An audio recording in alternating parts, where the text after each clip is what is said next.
Ok, c'est parti, on va regarder une interview de Gérald Darmanin. Donc Gérald Darmanin qui est garde des Sceaux, ministre de la Justice, à pas confondre avec Darmanin qui était ministre de l'Intérieur précédemment. C'est le quatrième gouvernement où il est dedans, donc il commence à avoir plein de cul de Darmanin. Voilà, si le PS avait pas censuré, il serait parti, avait censuré, il serait parti, on aurait été content. Mais là, on va encore devoir se le taper quelques temps. Merci Olivier Faure, j'ai envie de dire. Donc on va regarder son interview de ce matin sur France Inter face à Benjamin Duhamel. Il parle en qualité de ministre de la Justice. Il va notamment parler de l'incarcération de Nicolas Sarkozy. D'ailleurs, on a appris il y a très peu de temps, là, au moment où je parle, que Nicolas Sarkozy, c'est une information Libé, a été reçu à l'Élysée dimanche, avant de partir en prison. Il est censé être incarcéré demain. Ce multi-condamné pour association de malfaiteurs, de faits très très graves. Bref, on va parler de tout ça. On va se régaler. Bon, quand je dis on va se régaler, c'est pas par rapport à Darmanin, c'est plus que je suis en train de manger des lasagnes en même temps. Lasagne maison de type délicieux. Donc j'ai essayé de pas trop vous mâcher dans les oreilles, mais on va regarder un peu ce que Darmanin a à dire à propos de Nicolas Sarkozy et d'autres sujets. Allez, on y va. 8h48, Benjamin Duhamel, vous recevez le ministre de la Justice. Bonjour Gérald Darmanin. Bonjour. Merci d'être avec nous ce matin au micro de France Inter alors que les Français... Il fait froid dans les studios de France Inter ? Pourquoi il garde son écharpe ? Ah, peut-être qu'il a des problèmes de voix, il a un peu attrapé froid, du coup il met l'écharpe, garder la gorge bien chaude pour pouvoir conserver sa voix de radio, sinon il va avoir des polypes et la voix cassée comme Léa Salamé.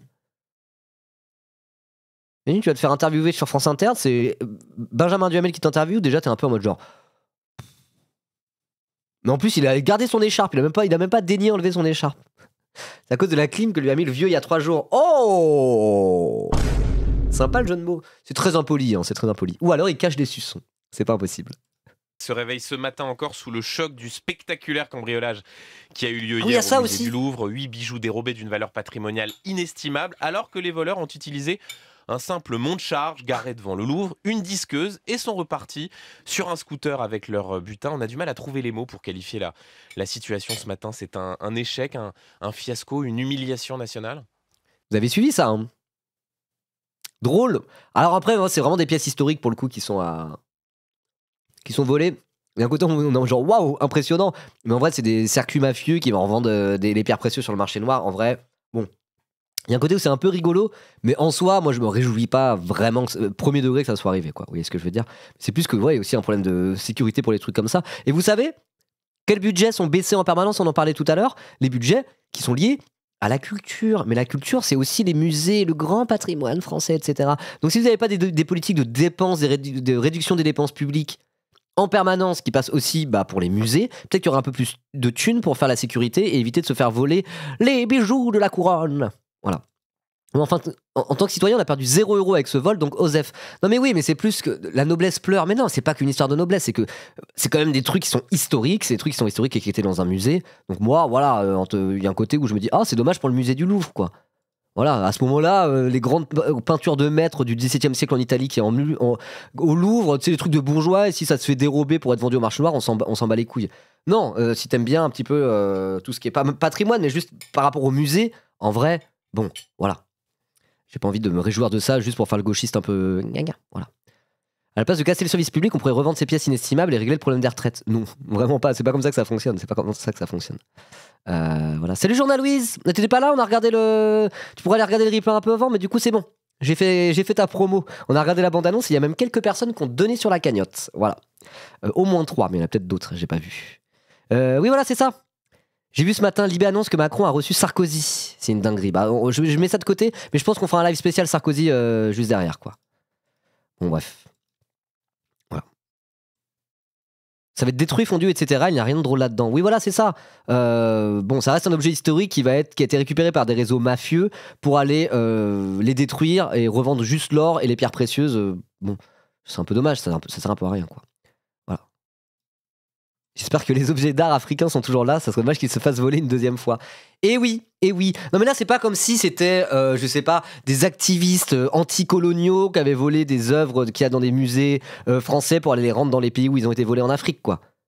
C'est pas fondre des diamants, mais il y a d'autres trucs. J'ai dit fondre l'or et pour d'autres, revendre les pierres précieuses telles quelles. Voilà. Bref. Là, c'est pas ça qui se passe. Donc moi, j'ai pas envie de faire le bandeur là-dessus. Même si le fait que les gars l'aient fait juste avec un monte-charge et une disqueuse, en mode ça a l'air tout simple à faire, il y a un côté un peu cocasse et un peu rigolo. Mais voilà, bref. Il y a quelqu'un chez moi à Tourcoing qui m'a dit... On s'en monsieur bat le- les couilles de quelqu'un chez toi à Tourcoing. Donc rappel, hein, monsieur le ministre de la Justice, il aime trop faire le mec populo, là. C'est le nouvel arc de Darmanin. Il a même créé son micro-parti qui s'appelle Populaire, ou un truc comme ça. Et du coup, dès qu'il parle, il est en mode genre, chez moi à Tourcoing, vous saviez que moi j'étais pas de la haute, moi je viens du peuple, hein. Moi je bois des bières avec, au bistrot au PMU. Il aime trop faire ça, Darmanin, c'est insupportable. Première phrase direct, il est en mode chez moi à Tourcoing, on s'en bat les couilles, frérot. Pourquoi tu retournes pas à Tourcoing au lieu d'être ministre de la Justice pour la 17e fois d'affilée? Merde à la fin! Merde! Il y a quelqu'un chez moi à Ah Tourcoing oui, la vidéo de Chalençon, si vous l'avez. Vous l'avez envoyé la vidéo de Chalençon? Exceptionnel. Chalençon sous lourd. Bon, bref. qui m'a dit monsieur le maire, on a l'impression d'avoir été un peu cambriolé.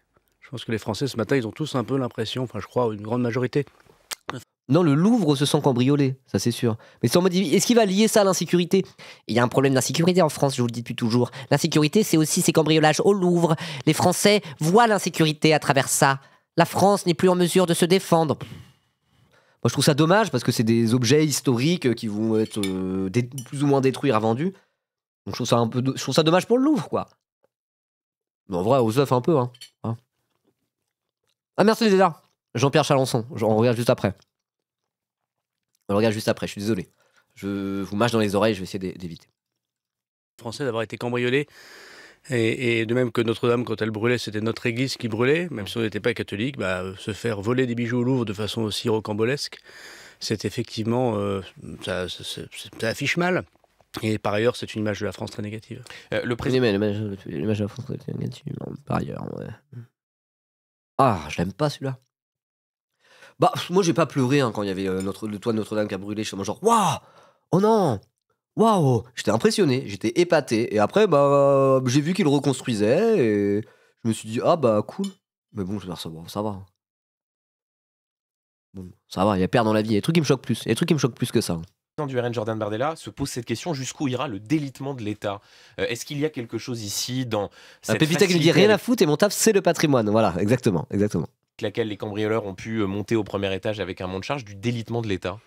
Écoutez, d'abord, il faut d'abord voir comment et qui a organisé cela, parce que quand je vois que la procureure de Paris a ouvert une enquête avec la GIRS, c'est-à-dire la juridiction spécialisée pour la criminalité organisée, je me dis qu'avant de parler, on ferait mieux de laisser les enquêteurs et la justice dire si c'était des gens très organisés. Et donc non, ça ne démontre pas le délitement de l'État, ou si c'était effectivement des bévues de l'organisation globale de la sécurité autour du Louvre, et on en tirera les conséquences. Enfin, que ce soit organisé ou pas, il y a... Il a utilisé le mot bévu, hein, ça je trouve ça fort. Est-ce que c'était un problème de sécurité ou les gens étaient très très bien organisés pour le faire? Peut-être un peu des deux, hein, peut-être un peu des deux. En bande organisée, personne ne peut nous canaliser dans la zone où fume la fusée, pisté par les banalisés. Exactement. Mais si on le dit long sur le manque de moyens sérieux alloués aux musées. Oui, exactement, ça c'est pour moi c'est le vrai sujet parce que les musées c'est des acteurs de la culture et effectivement il n'y a pas de thunes. Et quand il n'y a pas de thunes pour la culture, il n'y a pas de thunes pour les musées. Quand il n'y a pas de thunes pour les musées, il n'y a pas de thunes pour la sécurité des musées, à quel point que ce cambriolage il est assez rancobolesque quoi. Ils arrivent avec un monte charge, ça passe par la fenêtre, ça repart avec des bijoux qui ont 300 ans, qui ont appartenu à Marie-Antoinette quoi. C'est fou quand même. quand même une question de sécurisation des lieux culturels. Vous avez été ministre de l'Intérieur pendant plus de 4 ans et votre collègue ministre de la Culture, Rachida Dati, a dit la chose suivante: le sujet de la vulnérabilité des musées est ancien. Pendant 40 ans, on ne s'est pas intéressé à leur sécurisation. Il y a même un audit qui avait été commandé il y a 2 ans à la préfecture de police sous votre autorité. Donc, est-ce que vous prenez votre... Mais non. Il est en mode genre, laissons faire l'enquête en fait, on sait pas. Ah ouais? Pourtant, il y a un vrai sujet sur la sécurité des musées et il y a un audit qui a été demandé à l'époque où lui-même était ministre de l'Intérieur. Il a dit quoi? Il a dit je m'en bats les couilles de votre audit de merde. Je vais plutôt faire des opérations place nette. Le problème, c'est les dealers. Les Arabes, c'est pareil, tout ça. Allez. Amenez-moi des plaquettes de shit que je puisse te montrer qu'on a fait des saisies, là. Le reste, j'en ai rien à foutre. Je prépare 2027. Voilà. Darmanin, en tant que ministre de l'Intérieur, c'était à peu près ça. Donc, camarade Benji le Rouge, pas du tout, lui met un peu son nez dans son caca. Vous voyez, quand je dis parfois, c'est parmi les chiens de garde des médias dominants, parfois, c'est pas le plus mauvais, entre guillemets. Ok, là-dessus, d'accord, il a posé une vraie question, on prend. Votre part dans cet échec, est-ce que vous avez sous-estimé la question de la sécurisation des grands établissements culturels comme le Louvre? Ah mais je peux prendre ma part, si vous le souhaitez, de toutes les formes de cambriolage ou de délinquance qui se sont passées depuis 5 ans. Mais c'est pas on voit bien n'importe quel cambriolage. On voit bien ce qui s'est passé. Il y a eu un audit qui a été commandé, et puis ensuite le président de la République, avec le ministre de l'Intérieur de l'époque et le ministre de la Justice, en l'occurrence de l'époque, a accepté l'idée qu'on allait sécuriser tous les grands événements culturels et singulièrement le lieu culturel qui était le Louvre. Où est-ce que ça en est depuis un an, je n'en sais rien. Mais en tout cas, il y a beaucoup de musées à Paris, il y a beaucoup de musées en France, il y a des valeurs inestimables dans ces musées. Ouais. Le fait que les vitres, par exemple, n'aient pas été sécurisées, c'est une question qu'on peut se poser. Qu'il y a moins de charges sur la voie publique, c'est une question qu'on peut se poser. Pour avoir été mise à l'intérieur, je sais qu'on ne peut pas faire non plus la sécurisation totale de tous les lieux. Mais ce qui est sûr, c'est que nous avons failli, puisqu'on est capable de mettre un monte charge en pleine rue de Paris, faire monter des gens en quelques minutes pour récupérer des bijoux inestimables et donner une image déplorable de la France. Nous avons failli, un tout dernier mot là-dessus. L'image déplorable de la France. Le problème, c'est la France. Non, c'est plus que ça en dit long sur la place de la culture en France. Et que ces grands amoureux du patrimoine et de l'histoire de France, ces grands patriotes qui trouvent que la France, c'est vraiment stylé de fou, ces grands amateurs des dorures et des monuments historiques qui chialent quand Notre-Dame brûle et qui cassent les couilles pour des pierres à l'Arc de Triomphe, ces Français-là, moi-même et mes ministres, quand il faut donner un peu de thunes pour le patrimoine et l'histoire de la France à travers de l'argent alloué à la culture, derrière c'est de la merde. Hein. Moi derrière je vais pas donner un centime à ces connards de musées. Vous savez qui travaillent dans les musées? Même au Louvre. Hein. Non mais je vais vous le dire, même au Louvre c'est comme ça. C'est que des putains de gauchistes là-dedans. Je les connais moi. Hein? Ceux qui ont eu des licences en histoire de l'art et qui finissent à bosser dans les musées. Vous croyez que je vais donner de l'argent pour financer ces gauchias? Jamais de la vie. Jamais de la vie.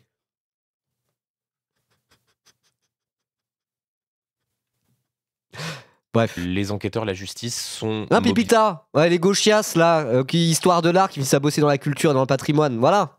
On est d'accord. Je dis pas de la merde, c'est réel. C'est réel. Bien sûr, vous ne pouvez pas commenter. Pépita, pour ceux qui savent pas, enfin la plupart vous savez pas, mais on se connaît, c'est une pote. Elle est guide touristique à Bordeaux et donc du coup elle bosse dans tout ce qui est patrimoine, culture, musée, elle connaît très très bien. Quoi.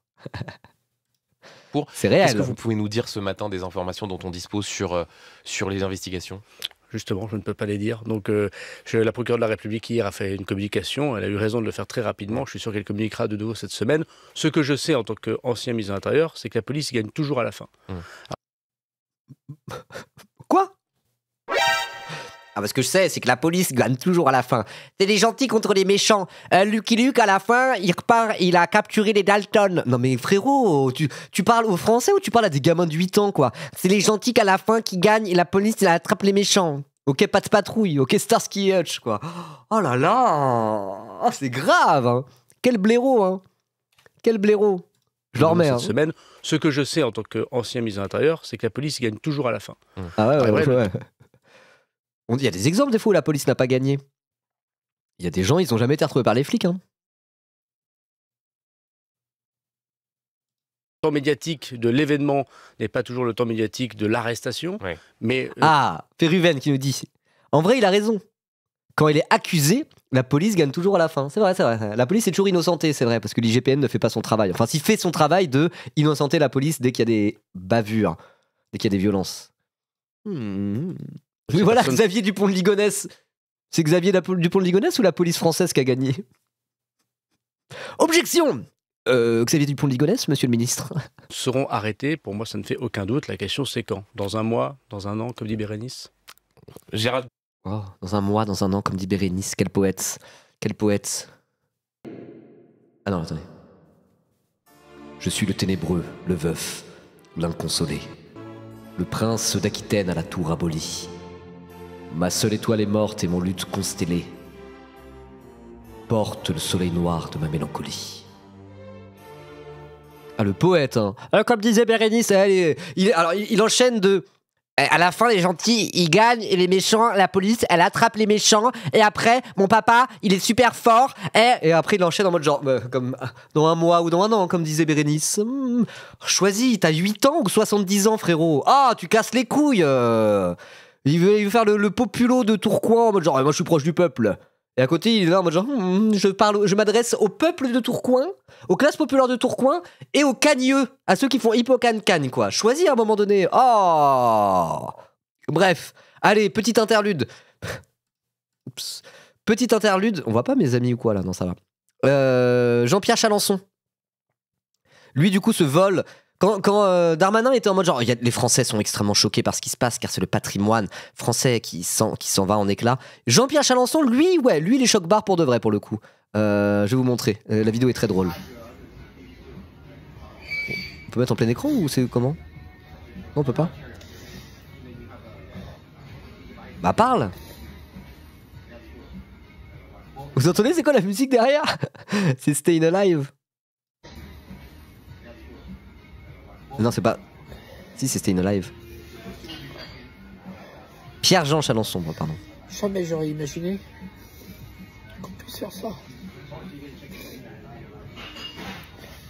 Je vis un cauchemar. Si, c'est lui qui avait organisé des dîners clandestins pendant le Covid. Il est pote avec Zemmour et tout, et c'est un passionné de Napoléon et du patrimoine français. Hein. Il a ramassé Paul Naref. Ouais. Rendez le bijou de la couronne. Alors, sans vouloir être mauvaise langue, j'ai pris suffisamment de cocaïne dans ma vie. J'en ai pas pris tant que ça, mais j'en ai déjà pris. Pour savoir que quand tu commences à parler comme ça et que t'as les yeux de la même couleur que ta peau... Vous savez, croyez-moi, bande de losers, de voleurs, de crapules. Vous avez intérêt à les rendre. Croyez-moi. Pauvre, t'aurais dû prendre un demi-tasse au lieu de prendre le cacheton en entier. On va venir vous chercher. Bande d'escrocs, traîtres. Rendez les bijoux de la couronne! Traître.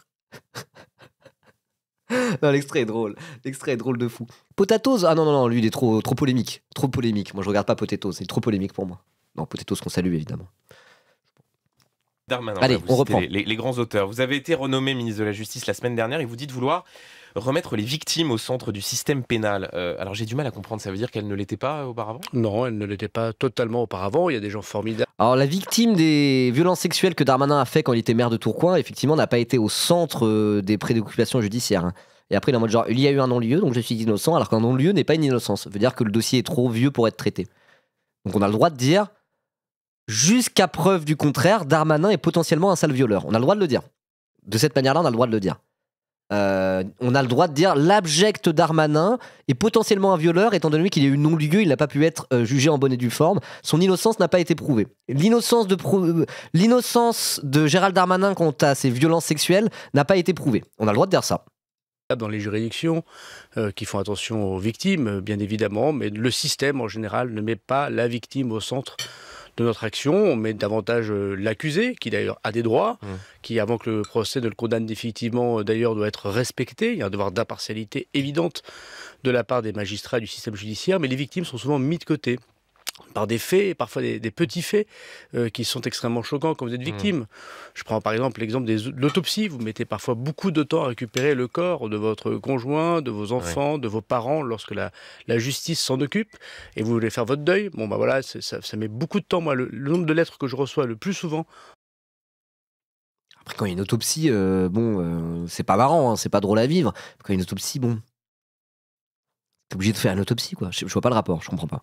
Des citoyens qui se plaignent de la justice et ces questions, par exemple, d'autopsie ou de rendre les objets qui ont été pris lorsqu'il y a une scène de crime. On n'arrive pas à faire son deuil avec cela. Ou quand on est victime d'une agression, un viol, un homicide, une tentative d'homicide, et ben de voir que son agresseur est sorti et qu'on le recroise et qu'on n'a pas été prévenu. Et donc ça, c'est pour ça que vous annoncez notamment le fait que désormais, les victimes seront prévenues automatiquement quand il y aura des libérations pour ne pas se retrouver dans des situations où l'on croise celui ou celle qui vous a agressé. En tout cas, c'est une demande. Le CSC, hein. Il s'y connaît en viol, lui, bah ouais. Hein. Très importante des victimes et des associations de victimes d'être prévenues pour s'y préparer psychologiquement. Il y a des victimes qui ne veulent pas le savoir, elles ne seront évidemment pas informées, mais oui, je pense que c'est important, c'est le moins qu'on puisse leur devoir, de ne pas les croiser dans la rue, de ne pas avoir les réinstaller près de chez soi. Et puis il y a un deuxième sujet, c'est évidemment l'accompagnement des victimes, ne serait-ce que dans la relation que l'administration de la justice a avec eux. Oui. Si vous portez plainte, par exemple, vous recevez parfois 6 mois, 9 mois après une lettre très sibylline qui vous dit juste c'est classé. On ne vous dit même pas que vous pouvez faire un appel au procureur général. C'est gratuit. Dans la décision du procureur. On ne vous dit même pas que vous pouvez constituer une partie civile. Oui, bon, c'est très technique, c'est des détails, ça. Hein. Pour dire que vous passez par un avocat. Moi, je veux savoir pourquoi tu suces Nicolas Sarkozy alors qu'elle a été condamnée, lui, pour le coup. Moi, ça j'aimerais savoir. Et on saisit directement à la instruction. La justice mériterait très largement de faire ce que nous avons fait dans d'autres administrations, lorsque j'ai fait, par exemple, l'impôt à la source au ministère des Comptes publics, c'est-à-dire considérer les gens. Alors, ils ne le font pas par manque de temps, par manque de magistrats. C'est quand même sacré réquisitoire contre ceux qui ont occupé votre charge Non, depuis 8 ans. Non, chacun fait sa part. Et moi, j'essaie C'est d'améliorer. vrai que au pouvoir depuis 8 ans, Darmanin. Donc, on est en mode genre, il y a plein de problèmes, il y a plein de gens qui vont pas. Je veux dire, quand Macron est au pouvoir depuis 8 ans, et Gérald Darmanin était ministre, secrétaire d'État, je crois, à la base, dès le premier gouvernement Édouard Philippe. À la base, il était au compte public et tout. Il est littéralement au gouvernement de Macron depuis le début. Il n'y a eu qu'un gouvernement où il était plus dedans, je sais plus lequel. Mais sinon, il est full au gouvernement depuis 8 ans, quoi. Oui, il était ministre du budget, c'est ça. Très modestement la part au ministère de la Justice, mais je me concentre désormais sur une politique qui est peut-être un peu oubliée, c'est vrai. Attendez, Le ministre de la Justice et le ministre des victimes. Attendez, j'ai une bonne nouvelle. Une info spéciale dans la sauce TV, bien sûr. Bienvenue dans le programme partenaire YouTube Ribot dans la sauce VOD. Bravo Ribot dans la sauce VOD. C'est moi, c'est la chaîne secondaire, abonnez-vous. Vous avez été accepté dans le programme partenaire YouTube, ce qui signifie que vous pouvez désormais générer des revenus grâce à vos contenus et profiter d'autres avantages. Donc c'est bon. Ma chaîne de vidéo est monétisable, donc peut-être que ça va commencer à me rapporter un petit peu d'argent petit à petit et je vais vous casser un peu moins les couilles pour réclamer des gros subs tout le temps et des gros trains de la hype. Donc c'est cool. Voilà, la grosse moula arrive. Peut-être, ça dépend de vous. En tout cas, n'hésitez pas à, Dieu sur Grade de la VOD, abonnez-vous premièrement. Et deuxièmement, là, en direct, let's go. N'hésitez pas à aller follow la chaîne. Cool, je suis content. Bon, c'est bien, les replays, ils seront monétisés, les replays d'aujourd'hui. Il n'y a même pas une direction des victimes au ministère. Vous entendez les syndicats de magistrats qui disent pour ça il faut des moyens et on n'a pas forcément les moyens suffisants pour eh bien permettre de mettre au cœur de la procédure les victimes. Alors des moyens, il y en aura de plus en plus, puisque avec le ministère des Armées, je suis le seul ministère à avoir à l'euro près la loi de programmation de la justice. Donc il y aura des magistrats, des greffiers, des agents en plus. Mais oui, il faut des moyens en plus, mais il faut parfois juste un peu de bon sens. Changer le traitement de... Non. Ah non! Je ne sais Cette pas ce que c'est que institution ce super judiciaire profit. qui existe depuis des siècles. Jusque-là, ils n'avaient aucun bon sens. En fait, il n'y a pas besoin de moyens en plus. On s'en fiche. Si on réfléchissait un peu plus intelligemment, avec un management agile, peut-être qu'on arriverait à régler les soucis. Non! Il faut de la thune! De toute façon, il faut écouter ce que disent les syndicats de magistrats, typiquement. Ils disent quoi? Ils disent les budgets successifs nous foutent dans la merde, on a besoin d'argent. On a besoin de moyens. Ils disent la même chose que les profs, par exemple, que les équipes éducatives de l'éducation nationale qui disent on a besoin de nouveaux moyens. Embaucher des gens, augmenter les salaires pour rendre le métier plus attractif, plus d'argent pour pouvoir refaire le salle de classe, avoir du matériel. Que ce soit les magistrats, les profs, les médecins dans le public, etc. Tout le monde est d'accord pour dire il y a un problème de moyens. Et les budgets successifs depuis des décennies nous foutent dans la merde, quoi. Pour que monsieur Gérald Darmanin, au pouvoir depuis 8 ans, arrive et fasse non, c'est pas qu'il y a histoire d'argent, il faut faire preuve d'un peu de bon sens. Les magistrats, ils font pas preuve de bon sens jusque-là. Non, c'est juste qu'ils se démerdent mal, c'est des bras cassés. On va faire une petite réforme grâce à moi, monsieur Darmanin, ils vont arrêter de se comporter comme des gros nulos, et ça y est, en fait, c'est pas une histoire de moyens et d'argent et de politique publique et de politique budgétaire au fond. Est-ce qu'il serait pas un peu en train de se foutre de la gueule du monde, celui-là? La réponse est oui. Un texte qui explique le droit aux personnes à qui on envoie un courrier qui sont déjà assez choquées de voir que leur infraction est classée.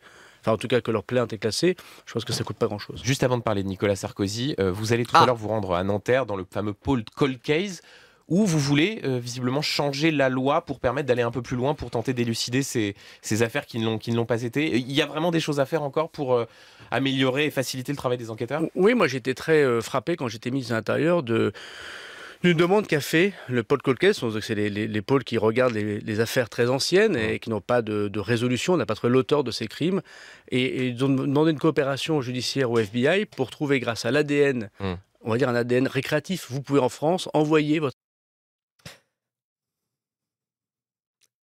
J'ai envie de faire une blague sur l'ADN de Gérald Darmanin, si vous voyez ce que je veux dire. Retrouver l'ADN... Si on avait pu retrouver l'ADN de Gérald Darmanin, ça aurait permis de peut-être conclure une enquête où il y a eu un non-lieu, quoi. Voilà. Je pense qu'il y a moyen qu'il ait laissé de l'ADN quelque part dans cette histoire. Votre ADN aux États-Unis pour voir si vous n'êtes pas le cousin de quelqu'un d'autre. Et grâce à cette demande de généalogie génétique, aujourd'hui c'est interdit, on a retrouvé par exemple le prédateur des bois qui avait fait plusieurs viols entre 1998 et 2008. Il y a plus de 30 affaires au pôle Cold Case aujourd'hui qui, si on autorisait cette demande en Amérique, de voir l'ADN génétique, pourrait être résolu. Il y a plus de 50 000 traces ADN dans le fichier du FNAIG, le fichier des délinquants sexuels et des auteurs d'homicides, qui ne trouvent pas preneur. Si nous autorisons dans la loi la généalogie génétique. Alors nous pourrions résoudre une partie de ces crimes. Aux États-Unis, c'est un crime. En vrai, j'ai pas d'avis là-dessus, c'est trop technique. Je suis en mode genre, jamais entendu parler de ces sujets-là, donc bon, on va regarder, mais je sais pas. Par semaine qui est Et résolu. donc ça, c'est ce que vous allez inscrire dans Exactement. la loi. Gérald Darmanin, demain, l'ancien président Nicolas Sarkozy Tu veux faire du fichage ADN via des boîtes privées? Oui, puis dire ADN génétique, oui, mais il y a l'ADN non génétique maintenant. Je sais pas. Là-dessus, j'ai pas trop d'avis. J'avoue, je connais pas du tout ce sujet-là. Ça fait un peu peur quand ça parle d'ADN. Direct, ça fait un peu peur. Donc, je sais pas. passera à la porte de sa cellule à la prison de la Santé après sa condamnation. Voilà, on va parler d'un sujet qu'on connaît mieux. Nicolas Sarkozy, demain en tôle. Demain en tôle. Mardi 21 octobre, c'est ça? Ouais, mardi 21 octobre, il est censé rentrer à la prison de la Santé. Ce taux-là. Gérald Darmanin, demain, l'ancien président Nicolas Sarkozy passera à la porte de sa cellule à la prison de la Santé après sa condamnation à 5 ans de prison avec exécution provisoire. Son fils Louis a appelé un rassemblement demain matin en soutien avant son Moi, les keufs ont mon ADN. Mais je sais plus si c'est l'ADN, mais moi je sais qu'on avait déjà pris mes empreintes et tout, et peut-être qu'il y avait un peu d'ADN aussi qu'ils ont pris. Je sais plus. Ça existe déjà plus ou moins. Bon, je sais pas, il faudrait que je me renseigne plus sur le sujet là. En vrai, vas-y, on va passer à Nicolas Sarkozy, bien sûr. Oh non, Nicolas Sarkozy va en prison. C'est honteux quand même. C'est un ancien président de la République. Qu'est-ce que ça veut dire sur la France? Ils ont pas honte, ces magistrats, à mettre un ancien président de la République en prison? Ça donne une mauvaise image de la France à cause de ces connards de juges. C'est ce que pense le droitard moyen. Alors qu'en fait, c'est plus Sarkozy lui-même qui donne une mauvaise image de la France en étant un connard de président véreux et corrompu. Voilà. Deux salles, deux ambiances. Est-ce que vous y serez à ce rassemblement? Écoutez, moi d'abord, j'ai beaucoup de tristesse pour le président Sarkozy. Là, c'est grave. Là, l'heure est grave. On parle du ministre de la Justice en exercice. Le ministre de la Justice, le garde des Sceaux, c'est quand même le représentant de l'institution judiciaire dans ce pays. Ce qui est quand même pas rien. Donc le représentant de la justice française, c'est en mode genre, moi je suis très triste que Nicolas Sarkozy ait été condamné et qu'il va commencer à le sucer et prendre sa défense, alors qu'on parle d'un ancien président de la République qui a accepté des millions d'euros d'une puissance étrangère dans laquelle il a été faire la guerre quelques années plus tard pour tenter de se faire réélire au mépris de la loi. Il a été condamné en première instance pour être à la tête d'un réseau, d'une organisation de malfaiteurs. Le ministre de la Justice en exercice, il fout sa grosse bite dans sa bouche. Mais c'est pas possible. Sarkozy qui a été invité à l'Élysée par le président de la République pas plus tard que dimanche, hier genre. Mais d'où on sort pas les fourches en fait. Ça me fait baver dessus cette histoire. D'où on sort pas les fourches? C'est inentendable, L'homme que je suis, Gérald Darmanin, j'ai été... Et on s'en bat les couilles de l'homme qui était, t'es garde des Sceaux. Au grand pouvoir nécessite de grandes responsabilités. T'aimes bien Sarkozy, c'est ton copain et t'as inspiré en politique. Tout le monde le sait, t'essayes de refaire du Sarkozy ad vitam aeternam, ad nauseam. Et tu sais quoi, t'as pas un dixième de son talent, t'es une merde Darmanin, t'es un petit politicien minable. Tout le monde voit clair dans ton jeu et tes ambitions présidentielles, tu peux d'ores et déjà te les carrer dans le fion. Au pire, tu pourrais être maire adjoint de Tourcoing et ça serait déjà pas mal. Ah, ça m'a énervé cette histoire. Bref, peu importe. Oui, t'aimes bien Nicolas Sarkozy? Qui s'en branle? Tout le monde à peu près. Là, tu es garde des Sceaux. Tu es interviewé en qualité de ministre de la Justice. Allô? Le collaborateur ne peut pas être insensible à la détresse d'un homme. Après, le ministre de la Justice, il fait son travail et il organise quelque chose... Mais c'est toi le ministre de la Justice? Tu parles de toi à la troisième personne? Il faut séparer le Gérald du Darmanin. Allez, nique ta mère. Exceptionnel, au sens littéral du terme. C'est l'incarcération, non seulement d'un ancien président de la République, mais quelqu'un qui est présumé innocent. Je rappelle quand même qu'il a fait appel, et le ministre de la Justice doit rappeler... Mais est-ce que c'est normal, Gérald Darmanin, d'avoir ce... Oui, mais l'exécution provisoire, c'est légal en fait. Il y a combien de personnes qui sont en exécution provisoire, dans l'attente d'un jugement en appel, en prison actuellement, qui ne sont pas Nicolas Sarkozy? Tu n'en as jamais parlé. Tu n'en as jamais parlé, monsieur le ministre de la Justice. Type de rassemblement à l'appel de la famille par rapport à quelqu'un qui a été condamné et qui, comme des dizaines de milliers de Français, va aller en prison. Moi, je n'ai pas de commentaire à faire. Vous savez, moi, j'ai été voir mon père en prison. Il a fait plusieurs mois de préventive à la maison d'arrêt de Valenciennes quand j'avais 18 ans. Je sais le... J'espère qu'au moins on lui a coupé les aides à ta famille de délinquants. Rappelle que cette famille politique est pour couper les aides aux familles de délinquants. Donc lui-même était une famille de délinquants, son père était en tôle, je savais pas. Bon après, je dis pas ça pour les taulards, nanani nanana. Mais je veux dire, il est en mode, mon père était un bandit. mon père a fait de la prison, donc je sais très bien ce que c'est que la prison. Et est-ce qu'on a coupé tes aides à ce moment-là, monsieur le fils de délinquant? Parce que le même qui défend des politiques qui foutent dans la merde, dans une merde noire, les enfants et les familles, quand il y a un délinquant dans la famille, lui-même a été dans ce cas de figure-là. Il en a rien à foutre. C'est vraiment le pire salopard que la terre ait porté, Darmanin. Il est sans foi ni loi. C'est vraiment la dernière des merdes qui serait prêt à acheter père et mère au feu, juste pour sa petite carrière minable, quoi. Il est dégueulasse, c'est vraiment un mec profondément dégueulasse, Darmanin. Il est abject. C'est de voir son père au parloir. Et il est ministre de la Justice. Donc ça vous choque pas ce type de rassemblement? Il faut se mettre un tout petit peu à la place de la famille. On s'en bat les couilles de la famille de Sarkozy. Mettez-vous à la place de Louis Sarkozy, il va beaucoup souffrir. Et nique ta mère, Louis Sarkozy, on s'en branle de la famille Sarkozy. Ça va, ils vont survivre avec la thune de leur gros daron et de la famille Carla Bruni, fille de milliardaire industriel italien, ça va. Ça va, ils vont survivre. Mettez-vous à la place de la famille. Ah ouais, tu te mets jamais à la place de la famille, justement, des gens que tu veux humilier le plus possible pour des petites histoires de délinquance. Non, ça, tu t'en bats les couilles. Quelle horreur, mais quelle enflure, celui-là. Et c'est pas un rassemblement devant la prison de la santé. Bon, voilà. Donc, moi, je voulais vous dire que nous allons évidemment, puisque c'est un détenu, entre guillemets, comme les autres, organiser les choses pour que Nicolas Sarkozy soit en pleine sécurité. Ouais. Il a fait appel, donc il est en détention préventive. Il y a un principe en France, il n'est pas condamné définitivement, il est présumé innocent. Oui, tu es obligé de leur dire 40 fois, on s'en fout, oui, c'est une détention préventive et provisoire, et on verra en appel s'il finit par sortir de prison. Tout le monde le sait, ça. T'as besoin de le rappeler 56 fois? Ce serait aussi bien de le rappeler. Le ministre organise cela de façon professionnelle. Et l'homme, évidemment, est triste de cette situation. Si je vous demande si vous serez à ce rassemblement, c'est... Le ministre est professionnel et l'homme est triste. On s'en fout de savoir l'homme qu'il y a derrière ce costume, en fait. La seule fois où on a vu l'homme derrière ce costume, c'est quand t'avais un bonnet de bain et que tu plongeais comme ça dans une piscine comme si t'avais 8 ans, quoi. Entre dire, à la fin, c'est la police, c'est les gentils qui gagnent. Et puis dire aussi, bah moi, mon papa, c'était un gangster. Et après, tu sautes dans une piscine comme ça, hop là. Comme si t'avais 8 ans. Ce mec a 8 ans d'âge mental. C'est un gros gamin frustré. Et comment il résout sa frustration dans la vie en étant la pire enflure politicienne que la Terre ait portée, quoi. Oh là là. Oh là là. Et oui, il a violé une meuf contre un appartement, surtout. Parce que en utilisant sa position de pouvoir. L'Obs ont révélé que vous êtes allé voir l'ancien président. Enfin, il est présumé innocent. Il y a eu un non-lieu, voilà. Mais a priori, c'est ce qui serait passé.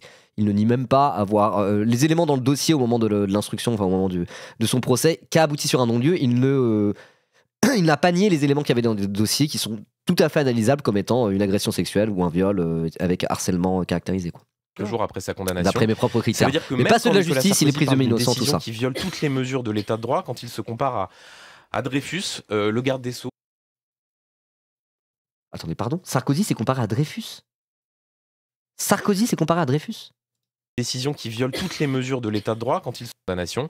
Ça veut dire que même quand Nicolas Sarkozy parle d'une décision qui viole toutes les mesures de l'état de droit, quand il se compare à Dreyfus... Attendez, Sarkozy a eu l'outrecuidance de se comparer à Dreyfus?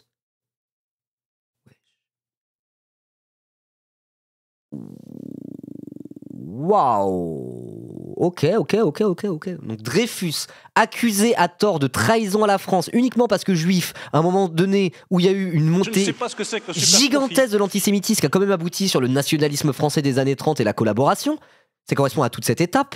L'affaire Dreyfus qui a été un truc pendant 15 ans, qui a révélé au grand monde que face à le fameux universalisme républicain français qui faisait qu'effectivement des juifs pouvaient être généraux ou députés, à côté de ça il y avait dans des milieux intellectuels de droite et conservateurs un antisémitisme absolument virulent et que cette question-là n'était absolument pas réglée, qui a été un débat pendant 15 ans, qui a été l'universalisme républicain face à la réalité du pays. Il se compare à ça. Nicolas Sarkozy, empêtré dans les affaires, c'est son 5e putain de procès dans toutes ces histoires. Il ose se comparer à Dreyfus, un ancien président de la République française. Mais va niquer ta mère, Nicolas Sarkozy. Qu'est-ce que c'est que ça? C'est quoi ce doigt d'honneur à la France, à l'histoire, à la lutte contre l'antisémitisme, à tout ce qui existe dans ce monde, quoi, genre. Mais vraiment, mais faites-le taire une bonne fois pour toutes, en le jetant en prison, par exemple. Quand je dis ça, c'est pas un appel à la violence. Waouh! Allez, va à la prison de la santé, finis tes jours, crawl en tôle comme le mafioso que t'es, et puis ferme ta gueule, quoi. Ah! Le garde des Sceaux peut quand même... Il a été reçu à l'Élysée hier, ce crevard, hein. Se comparer à Dreyfus, mais pitié, quoi. Entendre dans son bureau et entendre toutes ces critiques de la justice. Vous êtes en face de l'ancien président, il vous dit tout ce qu'il pense de cette décision et ça pose pas de problème d'indépendance de la justice. Ah bah non, parce que je n'ai pas le droit de donner d'instruction aux magistrats, donc il n'y a pas de problème d'indépendance. Ensuite, j'ai appelé moi-même publiquement et individuellement les magistrats qui ont été menacés par cette décision. J'ai été voir Nicolas Sarkozy, vous savez quoi, j'irai le voir d'ailleurs en prison, comme gardé. Ministre de la Justice. Hein. Le ministre de la Justice en exercice dit « Je vais voir Nicolas Sarkozy en prison ». J'irai m'inquiéter. Vous irez voir Nicolas Sarkozy en prison? Je m'inquiéterai de ses conditions de sécurité si Nicolas Sarkozy demain... Est-ce que vous irez le voir au parloir pour discuter avec lui comme vous êtes allé dans son bureau? Est-ce que tu le ramèneras un peu de cheats planqué dans ton cul, dans du cellophane que tu te carres dans le lymphe et après au parloir tu fais attends une seconde. Ah, tiens, la 20 balles. Ah, t'as les clopes et les slims, c'est bon. Je vais lui ramener des mangues. J'en peux plus de ce gouvernement, j'en peux plus de la 5ème République, j'en peux plus de ce pays de cons, quoi. Qu'est-ce que c'est que ça, genre? Qu'est-ce que c'est que ça? Il va lui amener un iPhone 6C avec coque en plastique parce que du coup il peut passer les portillons et ça sonne pas vu que la coque est en plastique? Me demandez pas pourquoi je sais ça. Le ministre de la Justice peut aller voir n'importe quelle prison et n'importe quel détenu quand il le souhaite. C'est parce qu'il doit garantir le bon fonctionnement du service public comme je le fais. C'est quoi? Vous n'y allez pas spécialement pour d'autres? J'y vais 3 fois par semaine. Ouais. Si, mais pas pour voir des individus qui sont en détention.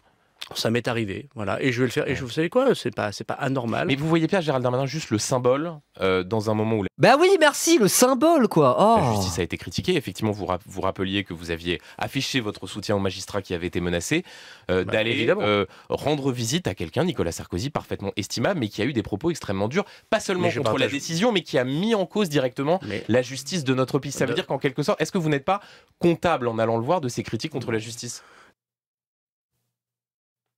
Il faut reconnaître quand une personne détestable dit les termes, là sur la question de Duhamel, rien à redire. Effectivement.